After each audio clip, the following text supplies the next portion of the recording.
debate around climate, environment and green issues has taken a bit of a turn. The UK Health and Security Agency has warned eco-fear, eco-anger and eco-grief are things, and they are harming mental health, linking climate stress to depression, anxiety, PTSD, substance abuse and even violence. What is going on? Rupert Darwall is the author of Green Tyranny. Rupert, good afternoon to you. Good afternoon, Ian. Nice to have you with us. So I'm assuming, in kind of layman's terms, people are so freaked out with the idea that they're going to fry to death over the next couple of years that they're turning to the Class A's or getting angry or having anxiety, that kind of thing. Is that broadly what's going on here? Yeah, I think it's important to remember, Ian, that it's been a deliberate campaign by the government, by the climate industrial complex, by the UN holding the COP30 conference in Brazil at the moment to hype up climate catastrophism. They are telling people, unless you decarbonize, unless you put up wind farms, unless you stop eating meat, there will be a climate catastrophe and terrible things will happen. So this is actually the outcome of a deliberate campaign run by the government and by the climate industrial complex. Yeah, I think you're absolutely right. I mean, I'm slightly smiling here because in the absence of sort of anything that makes sense in this world right now, particularly on some of these kind of issues, I can't think of any other reaction, frankly. It's almost as if you could have written it this way years ago. Yeah, I mean, Ian, it's very much like during the pandemic where young people were told that if you don't mask or if you don't if you're not socially isolated, you're going to kill your gran. Remember all that stuff? Yeah. Exactly the same thing. It was a deliberate effort to create fake anxiety, to create out of something that is false, the idea that we are facing climate breakdown. I'll give you one idea about the timescales of climate change. You know, they always talk about tipping points and stuff like that, and one of the earliest tipping points is the melting of the Greenland ice sheet, which the IPCC talks about might happen over multiple millennia. Now, no one in their right mind is going to be worried about something that might happen in 3,000 or 4,000 years' time. Well, indeed. I mean, I appreciate, you know, you sometimes have to have a little look forward, but, you know, 1,000 years? I mean, really? How far do you go? Well, it's not your kids and your grandkids, is it? That kind of stuff. Or even their grandkids. Yeah. Exactly. It's just, but climate catastrophism is absolutely part of what is used to say we've got to do these terrible things to our economy and we've got to suffer and we've got to pay the highest electricity bills in the world. Yeah. So it really goes with the territory.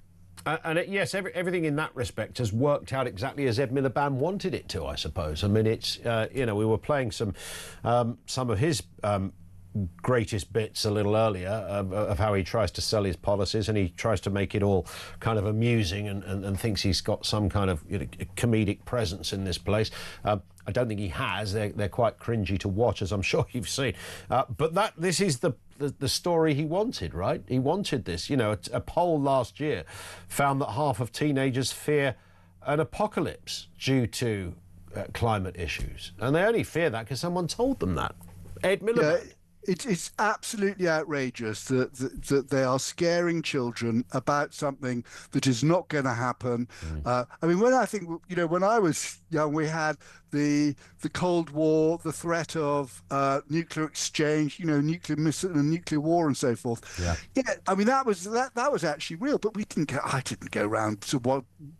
We didn't have teachers telling us we've got to sit under our desks in case there was a nuclear bomb. It's an appalling way to treat children. Yeah, 100%. Let's just get a word on this story while you're with us, Rupert.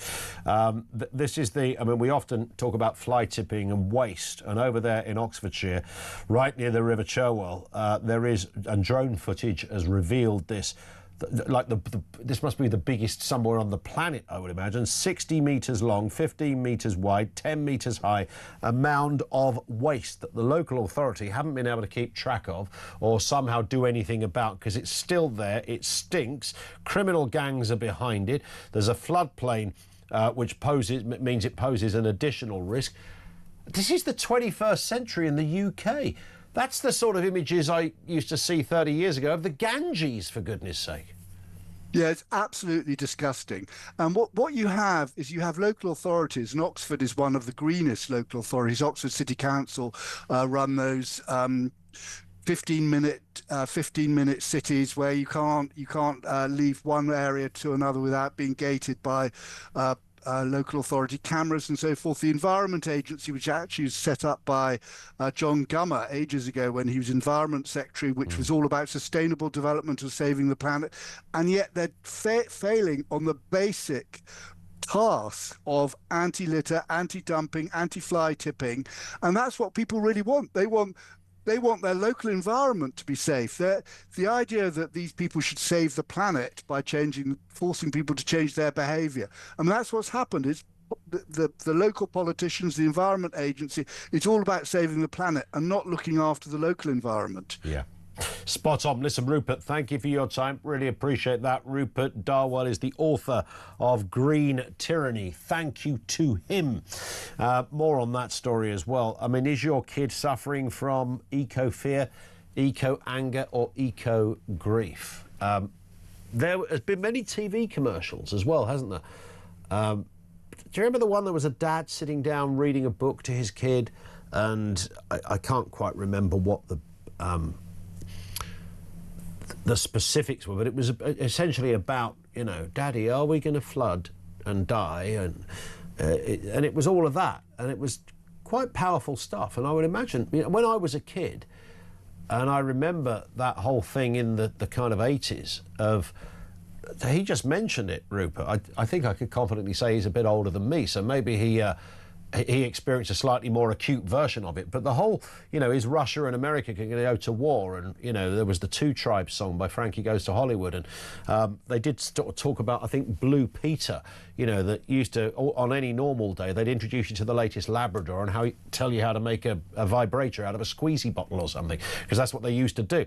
On this particular episode, which was terrifying, I think they told you how to make a nuclear bunker in your back garden or something. It was like, really? What is happening there? Simon Croom, Janet Ellis, you're going apocalypse bound.